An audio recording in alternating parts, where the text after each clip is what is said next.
Hi, Vance. Hey, how's it going? Really good. Oh, I miss you, bud. I miss you too. It seems like Man, minutes since we've I talked. yeah, it has been. And here I just saw you in person yesterday and got to interact today, and I still miss you. You're a good man. Well, And listen, it's fun what we get to do and get to continue to do together, Vance. And everybody's kind of logging on. We have a lot of our friends, a lot of folks that you know on this call. I'm just going to share my screen and we'll get the session underway. It's a really casual conversation. And we do it, Vance, just to kind of give back. One thing you taught me early on, because probably where we're situated and because you've always been a good learner, to give back kind of open-handed. The first time we created an advanced IOL program, you had me walk across the parking lot to our quote competitors and hand them the blueprint on how they could do it in their office. And I always thought that was so indicative of your character. So today, you get to see that in kind of my version of it, our team's version, our marketing team, which you helped inspire. But this is called Practice Habits, and it's where we practice the daily habits that we need, the professional push-ups to be better at our craft. And because of where we grew up, like I mentioned, seemed like we didn't always have a lot of industry support. We kind of had to get things figured out for ourselves. We're hard to get to in South Dakota. But eventually, and because of your reputation, people did come around and help us, and they helped us, with open arms, open hands. And so this is a way to give back as well. So every week or almost every week, we do a session like this where we talk about the things that practices should know. And so there's industry partners on here who we've worked with, some that we want to work with, and colleagues and friends who are administrators and leaders and doctors from across the industry. And like I said, it's just a way of giving back. Everybody, welcome to Practice Habits. We're here with Dr. Vance Thompson today. And I'm thrilled, Vance, that you would join me on this. We get to do a lot of talks together. And of course, we have our podcast called the Free Range Vision, which, if those of you who haven't listened to it, I encourage you to because it's just a way to catalog some of the things that Vance and his team have built together. And but today we just get to talk about one of the things that attracted me to you in the first place, Vance. And the way I think about you and the way I introduce you is you've got a big heart. You're one of the best surgeons I know of, a great noticer. But more than all of that, you're a really good human being. And I'm proud to call you a friend. Welcome to the habit. thank you for having me. And you were on a roll describing me and how you feel. And can we just continue that for just a little bit longer? I No. can. You know I can. No. Oh, that's funny. But one of the things that we're coming up on, and this will be just a shock, Vance, but man, it's even hard to say, but three years ago, this weekend is when I started my sabbatical. And right in Wow. the middle of my sabbatical is when I went to your house on October 11th and said, I'm not sure I'm coming back in the same way as I did before. And it hits me right in the heart because I still just miss you and everybody every single day. And yet, know that I'm right where God wants me to be in the work we're doing, and we still get to do it together. What an amazing thing. And so, but today we're talking about what made you, your practice, the business we shared for a time, what made it so impactful. And it's all about the culture. So give us a sense of who you are, Vance, a little bit of background, but then also why culture plays such a big role in your team's success. Well, thank you, Matt, and thank you again for having me because we're not only talking about, what I feel has been foundational in my career, but you were, a big author of it, and I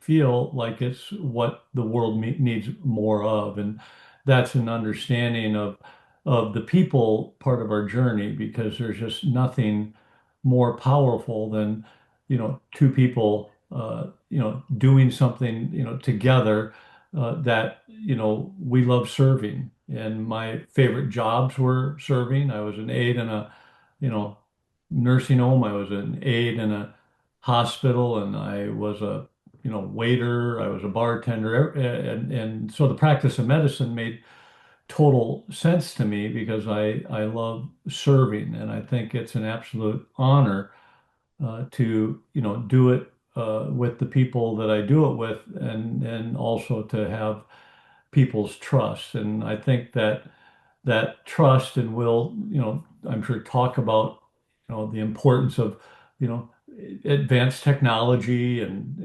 maximizing accuracy, and minimizing risk, and but there's just it just I think people walk through the door expecting that, and it's not the differentiator. I don't I never had someone thank me for my 1,000 hertz femtosecond laser, and my commitment to advanced technology.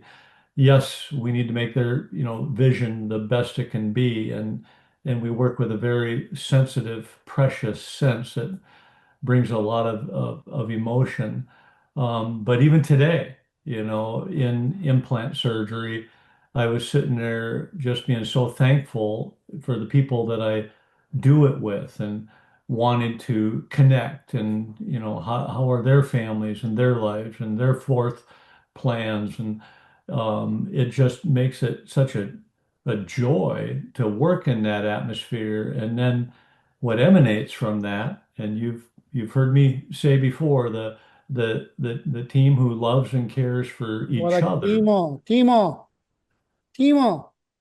the team who loves and cares for each other, will create an environment where the patient feels, loved and cared for.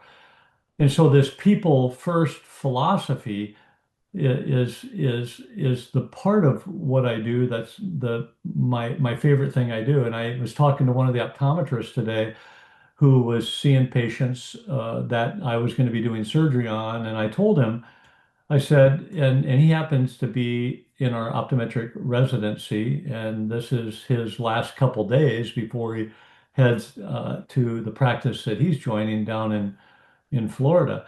And just a wonderful young man. And I told him, I said, you do my favorite part of what I do. And if I was told I needed to go to a desert island, and I, was able to do, surgery or clinic, what would I do?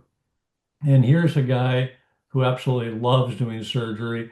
And, what I do is, 80 surgeries this week between implants and lasers. I love that process too. But if I had to choose between the two, it would be patient education, and helping to demystify things for the patient, have them truly understand their situation, see their shoulders relax from anxiety lessening, and to do it with the people I do it with. So the people part of the journey is my favorite thing to talk about, and I'm excited we get to talk about it today. Well, Vance, you tell a story about an early mentor of yours, that said you can either um, talk to patients, or what was the other option? Stay on time. Yeah, stay on time or talk to patients. And I remember, I was being cussed out for being behind. but you very deliberately, stuck to your guns and said, well, I'm going to be the kind of doctor that makes sure that the conversation, that we hit that emotional connection before we move on, because it's all that patient knows that day. It's what they've been looking forward to, and then we're going to take our time with the next one as well. And sometimes that compromises the schedule. You can't put a clock on that. I mean, I'll never forget the farmer I was working on, and he's there in his overalls, and he just kept looking up in the corner, and you know, um, if there's anything I know about me is I'm a kind and caring person. And so I should be able to connect with my patient, and I don't want to go into surgery without a connection. I'm not there just to be a surgeon or, a mechanic, if you will. I need to have a connection. Even though I do this a ton, I need that for my confidence and I feel like I have a certain amount of charm, if you will, with my patients because I truly care. And he wouldn't quit looking up in the corner. He wouldn't look me in the eye. He wouldn't, connect with me. And so I finally sat back and said, "Sir, I don't think I can be your surgeon." And he went from the corner and looked me right in the eye and he said, "Why?" And I said, "For one, I don't even know if your vision's bothering you because you're not talking with me. But no matter how much of this I do, I need to feel a connection with you and go into that operating room with confidence. And I really care about connecting with you." And he started to talk with me, and we had a good conversation, and we truly connected. And I think it's one of the things that's missing for people that maybe don't have the same joy in what they do. It doesn't matter if it's medicine or whatever. I try to do it when I'm checking out at the convenience store and watching people just, you know, be very transactional. And when I go up there, that that person at the counter is going to get my eye contact. They're going to get my smile, and they're going to get me asking them how their day's going. And hey, I noticed, you're doing a really good job there, and you're very efficient. And I wish you a great day. And that look that they give you, that is like I wish I heard that more. Is what the world needs more of. We need to connect. And what happens in the practice of medicine, we have this, uh, you know, patient comes first philosophy. And I think sometimes busy surgeons will hide behind that as maybe a license to treat the staff less than. And you remember when we first went on this journey to really understand the patient experience that we wanted to create, we went to businesses that call it a customer experience because great restaurants and great hotels and great experiential businesses that have truly mastered this were just such a great place to go look because there wasn't a lot of medical environments where we would be able to find this commitment to the experience. And I knew that I wanted to be seeing patients and doing surgery. And so I knew that I needed a leader to, just take the bull by the horns on the experience. And that was you. And you helped create a patient experience that, I'm really thank you for. But one of the things that we noticed over time, and it was, how you'd schedule retreats with the team, close the clinic, everybody's fully paid, and we're going to learn from the same books, and we're going to talk about the patient complaints, and not only how we want to handle that complaint, but go over our processes of what led to that complaint to improve our processes. And the best people to go to were, our team. And that's when I started realizing that, golly, the true DNA of this practice is the team. And they're the ones that, are closest to the fire, have the best ideas, and are just blown away when we would ask them to read the same books. This is what the retreat's going to be about. We're going to do breakout sessions. We're going to try to take our experience next level. And as you know, this young generation that, I think is helping to save the world because they care about their families and they care about their job being about more than money. They care about purpose.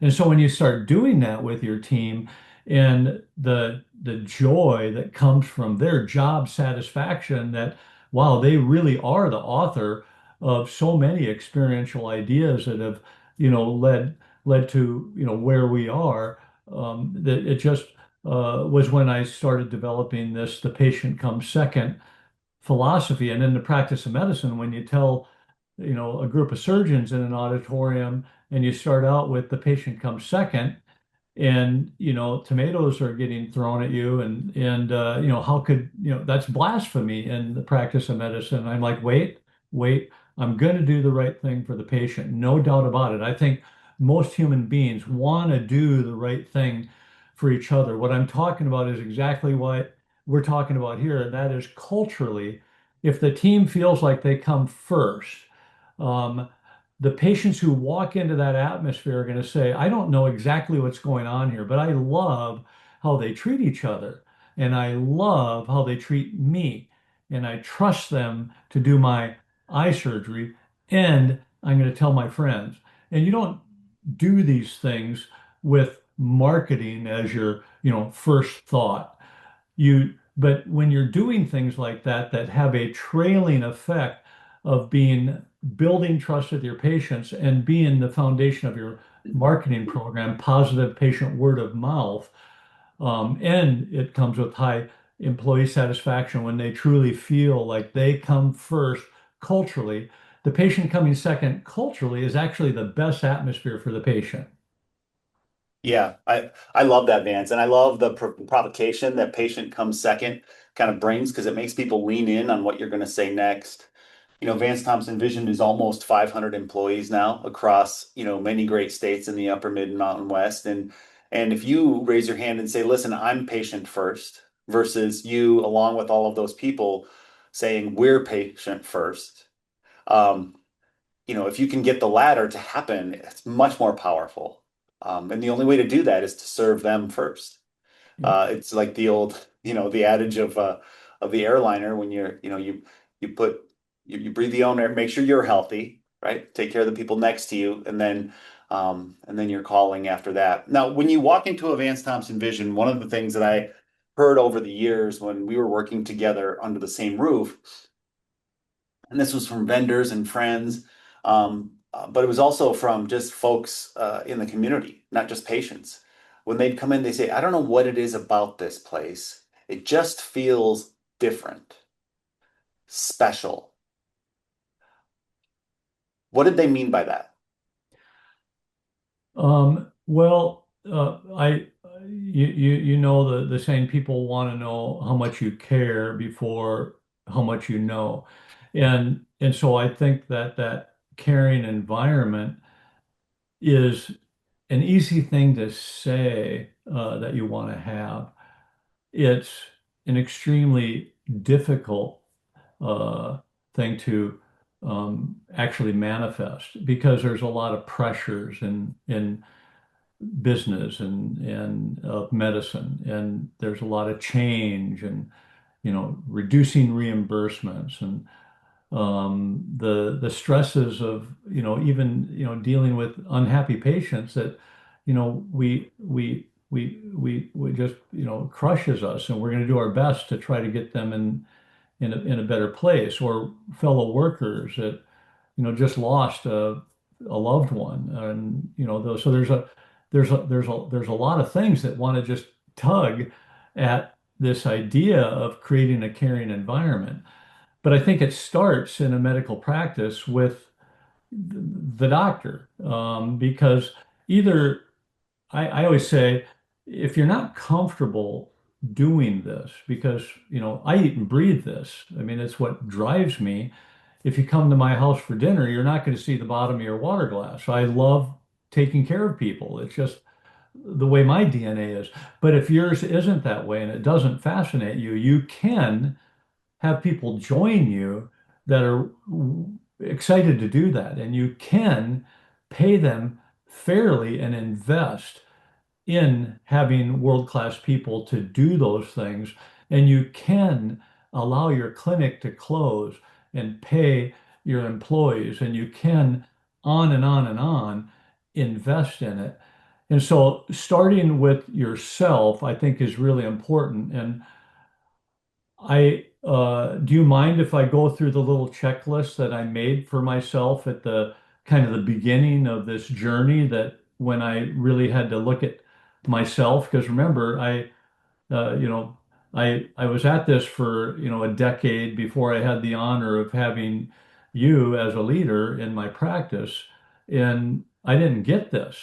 I mean, and I had more employee complaints and patient complaints than I think a nice person working with nice people, should have. It's not, just about good people. It's about studying this and being committed to it and working on it. But do you mind if I go through my Yeah, checklist quick? I'd like it if you did. It's great because one of the things I want to get to is some of the tactical ways that leaders on this call can start to build, better team culture in their organizations, including me, by the way. And so your checklist is a perfect place to start. And so I know I sound a little mushy when I talk about this stuff, and I even talk about this with people just yesterday. I interviewed someone for the ASC, a new nurse, and I want them to know the mush because, like I told her, you want to be comfortable with that because you're either gonna you know. Uh, if you're not comfortable with it, I'm not going to be the one to let you go because of that. But you're going to get so sick of me that you're going to just want to quit. So I would love for you to be someone who enjoys being cared for and caring for the person on your left and right. Uh, to make for a great work environment. And obviously, it was a lot longer talk than that. But my checklist is I care so much about my coworker that I'm kind to them. Yes or no? I think of them as work family. Yes or no? I love work brothers, work sisters. I care about what they care about. For example, their family or their hobbies or their interests. Every day when I first see them, I say hi and I smile with eye contact and I mean it. I mean, one of the saddest things I see is two coworkers passing in a hallway, not willing to, give that eye contact and give that smile. I call it the power of you, that people don't even realize without words the power that they have. And it's stressful enough, the practice of medicine, and it's such a joy to do it with people that are willing to interact with each other. I interview others thinking about their influence on my team, yes or no. When I'm deciding to close my clinic for a holiday, I'm thinking of their joy and not my cost. Um, yes or no? When they make an honest mistake, I accept their apology and I don't lose my temper. Yes or no? If I lose my temper because I'm far from perfect, I'm human. I don't feel right until I apologize. That's what family does. And when they stop by the office to introduce their loved one or child, just like today when Nicole brought her baby in and I'm busy in surgery, um, you know, she doesn't see me yet. I could have just went into the next case, but no, she hasn't been there for a little while. I'm gonna go see her. I'm gonna go see the little baby. Um, when I hear something nice about them, I'm going to tell them yes or no. I love your phrase that you taught me, catch them doing something right. That's bringing that up is how you perpetuate those things. I encourage them when they seem down. I'm reading their nonverbals, and they do the same for me then on my tough days. The last question, no, that I wrote for myself, because this is my checklist, me looking in the mirror. If my team answers these questions for me, they would say I treat these situations like I say I do. And that's why we look at data. We do employee satisfaction surveys. We do willingness to recommend, and we do it for the leaders. I get to see how my team rates me. So I know if I'm doing what I think I'm doing. And that checklist, I think, is something that physicians should be using and looking at themselves in the mirror. And because when they say, "Hey, I want a culture like yours," I say, "Well, here's the checklist." And then they look at the ground and start shuffling their feet. I mean, this is what it takes to have a good culture. Um, and I like using family analogies. I like to use I like using family analogies, but a lot of things that make for a great family make for a great, work family. But that checklist has really helped me. Well, I love the checklist too, Vance, and it's not just for doctors. I think the leaders in any program, any practice can ask themselves those questions. you know, as it relates to their role in the organization. And I think that you bring up something really important, by the way, with the power of you. I think we really underestimate how much effect we have on one another. And it's always a good reminder, even myself, of how much energy I bring to a situation versus how much energy I take from a situation, to really recognize that we're supposed to really, as leaders, pump up the tires of others. And and by the way, that returns a lot of energy to us by being that encourager. For those of you paying attention, there's three tenets, three pillars of Vance Thompson Vision's behavior. One is to invest in the world's most advanced technology. One is to always do the right thing. And the last one is to create an environment, customer experience environment that's second to none, with a little parentheses there that says by creating a team experience that's second to none. Now, doing the right thing, um, patients, the community, they don't ever really get to discern whether or not we did that. They just assume because Vance is a doctor in a white coat and has degrees that they're going to do the right thing. And the most advanced technology, they're not going to understand the serial numbers on all the different types of lasers or microscopes or lenses. They just assume that the doctors are going to do the best. But where we really hit them between the eyes is with that last one, how we make them feel. And you've created a culture, Vance, where team members are allowed to run through walls to make the guest experience, blissful, to surprise and delight them. But you also do it team member to team member. Do you have any examples of how that happens in your organization? Or if you don't, I do. So building an experience does take um, studying. And it was one of the things that really relieved me was that when I really started looking at this, that there were books, that we could study, because I came from a chemistry degree and an MD and a residency and a fellowship and a lot of books and a lot of studying and so when I found that there were books like The Experience Economy and Jim Gilmore and Joe Pine and I mean what we kind of refer to as the Bible of the experience. And I've even hired them, as you know, because you know them so well, as consultants to help us.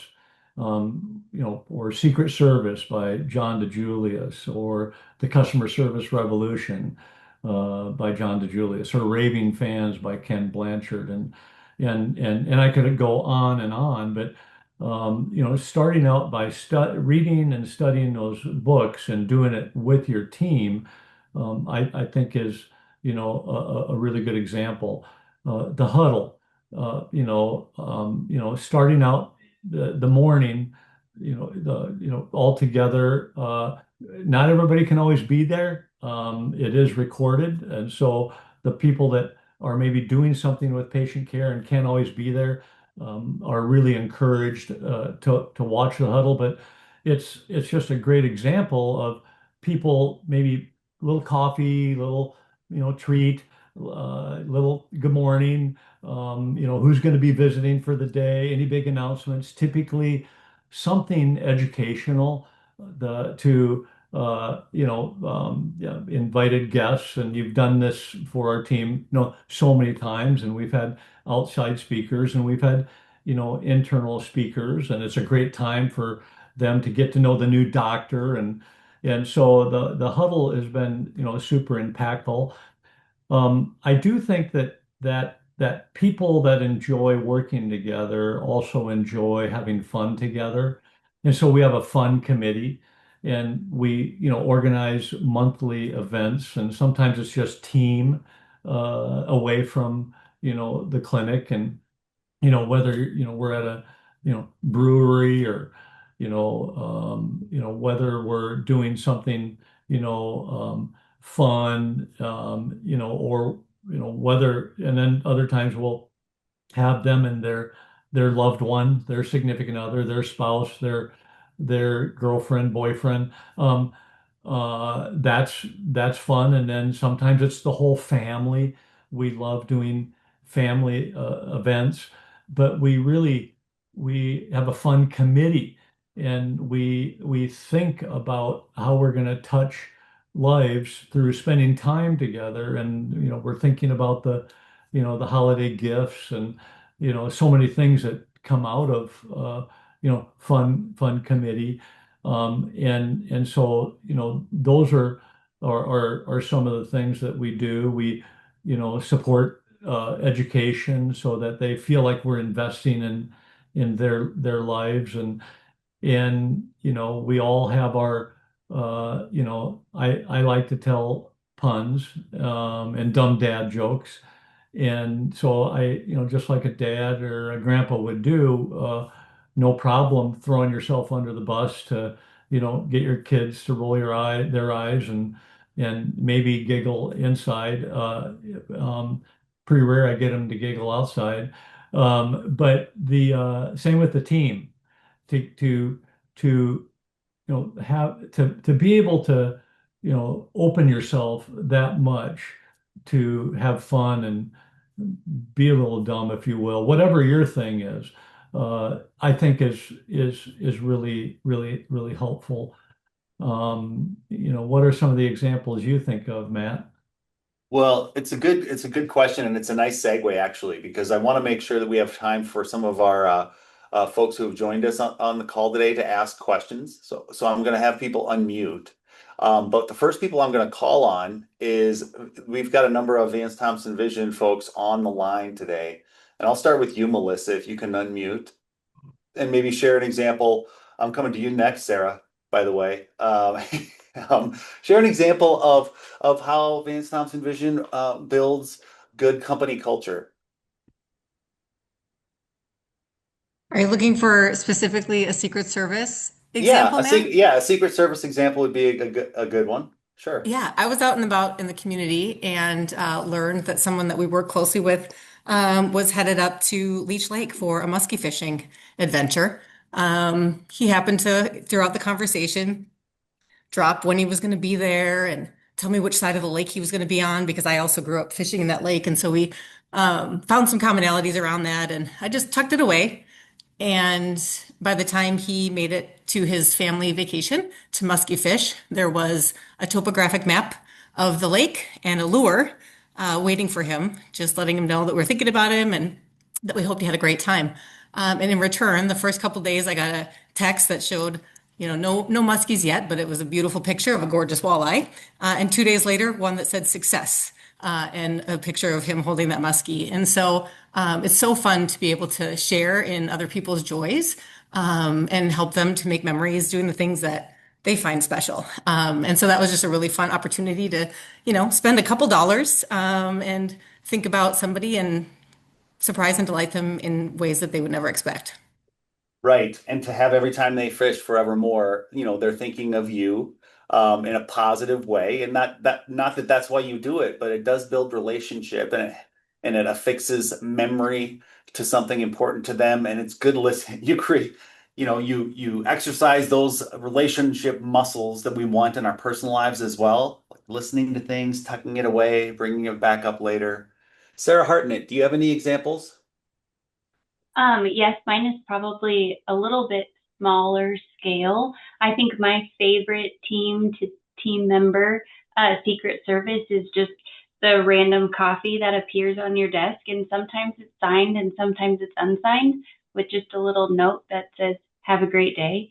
And then you can kind of tell by the handwriting who it comes from, but I think the mystery is also fun because then you're just walking around feeling loved and you don't even know who it is that recognized you. So those are my Yeah. favorite. Just little moments, random Tuesday mornings. Your day is bound to be great. I love that. And it's not just any coffee, right? It's coffee the way that That you order it. that you order it, right? Because they've tucked that away. Like Vance likes cappuccino wet, right? And so those things can be tucked away and remembered, and it just lets people know that, man, they know me. They pay attention to me. They fuss over me, and we all love to be fussed over. And so, I think the reason I bring those up and the reason I call on the team and thank you for those examples is because that has nothing to do with the fastest laser. And it has nothing to do with whether or not you're 2020 minus one or 2015, 2016. It has everything to do with how you make people feel. And it's harder than surgery, frankly, to be up like that all the time. But it is memorable, and not only do you light up people and their receivers of good experiences, but you start to feel a lot better about yourself when you're putting out good actions like that. You like yourself more, and that's good as well. I want to open up the lines to anybody who has other questions.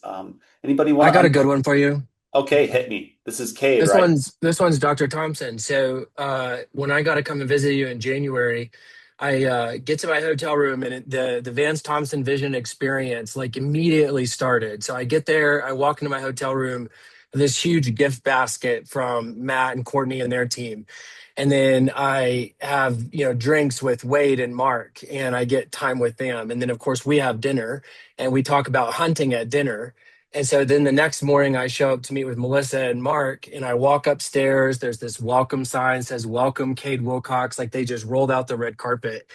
But I have this gift bag from Melissa, and it's like hunting. It's like a hunting hat. And here's what's crazy about that is at dinner the night before, it's like 10 o'clock, 9 o'clock at night. You heard that I was going to take my son hunting. So sometime between 10 o'clock at night and the next morning, you tell Melissa about that. And then she has a gift waiting on me relative to our conversation and, hunting. So it's not, it's really cool to see your team doing what you've modeled for them. So that's Matt, that's my personal experience with all you guys doing what you're preaching. And I'm a nobody. I'm not a patient. I'm not Alcon. I don't have any, I don't have any crazy thing that I'm doing for your practice or you guys. And you treated me like you would have treated a patient or you would have treated Alcon or some other big partner. So you guys are remarkable. My question for you, Dr. Thompson, is like, how do you get how do you get physician buy-in? Because your methodology, the way you see the world, the way you talked about caring for employees and the team culture and things like that. What's your experience been like recruiting physicians to kind of buy into that kind of same vision that you have? So kind of the same way as that interview yesterday. I mean, in our conversations, I think it's important that they experience the commitment to the people part and even get a feel for the mush. I mean, even my water glass is Winnie the Pooh, and so I want people to understand what drives us, and I have to say I work with a group of partners that not only would I trust every one of them to do my eyes, but I would, trust every one of them to, be there, for my family if something happened to me. And so basically really good people. And, this is something that I think is in all of us. We all, enjoy being treated well. We all maybe have somewhat of a guard or wall that has been, built up because of, the way, not all of society, talks like this or acts like this. And so sometimes, I've been told 6 months or 6 years later that, wondered if I was for real, and the joy that came with gradually finding out that, hey, I really could let my guard down and show my whole self and be that sort of allow that caring to come out. And so I think that it is important to have those conversations up front because the that's kind of the ultimate hiring process is the leaders of the practice, and I think that one of the keys to our practice has been you know MDs and business leaders and ODs walking shoulder to shoulder as leaders, and when the team sees leaders being this way. And like I said, a lot of these same principles are the way you dream a family would be. Not everybody has had the best family experience, but we all dream of the best family experience, and it's not hard for us to recognize when we're being treated right. And so going out for dinner and seeing how each other treat the staff and being someone who wants to work with people who believe everybody is created equal and should be treated equal, and there's not a hierarchy, are the sort of people that I want to work with. I mean, I'm highly attracted to excellence, but I'm equally attracted to humility woven through that excellence. And so those sort of things happen through communicating, and so I'm honored to say that I work with a group of people that are as caring or more caring than I am. I mean, it's just we're always trying to figure out even how to care more for each other, and it's just really a fun place to be. And so then things start kind of happening naturally. Even today in surgery, I'm doing surgery on someone who said how much he loves Ham's beer. And and then I, was able to tell him that my son was a brewer and makes the beer called Lion's Paw. And he said, while I'm doing his surgery, I mean, in his eye, and he said, I absolutely love Lion's Paw. And so all I had to do is look at my team, and then because he was going to be being seen 4 hours for a pressure check, that he had a 4 pack of Lion's Paw for him. And so, when you're working with people like this, Vance, don't they come in 6 packs? no, With not with the craft two for beers. the team? They're tall. They're tall. I know, I'm just kidding. We didn't take two. No, they come in. And I hope this isn't being But recorded. yeah, Dr. Thompson yeah. drinking beer while doing the Yeah, surgery. no, no, no, no, no. And but when you are you got to take it's the reason it's such a good question. You got to take it very serious who you want to join your journey, and it's not just about excellent, medical and surgical skills. It's about having a caring heart and being willing to, since we, share overhead and this costs, to think of it as an investment versus a cost. And so I work with a lot of like-minded people, but that's why it's not easy to get a job with us too. Whether it's a leader or whether it's a team member, it's a fairly intensive interview process because we want people to join that do, like I told that nurse yesterday, enjoy caring for their coworker and enjoy being cared for by their coworker. It's not just about being an excellent nurse, it's about being an excellent person because none of us are perfect. But we also want to kind of strive for those ideal relationships and have it not just be a job. And I think that, I even look at the Snellen chart, and every time I see the big E, I think of the experience. And it's my little reminder of what I'm about ready to do with that patient, or with my team member. So it's a constant awareness of wanting to, be my best as a person, not just as a doctor. And some people even fatigue at listening to a podcast like this. Well, they're not meant to work with me. And the people that are energized by this are meant to work with me.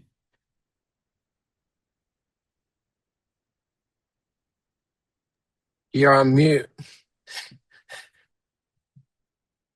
Thank you. Um, you should have heard what I said, Vance, because it was very affectionate towards you. I'll just back No, up the truck and say it again.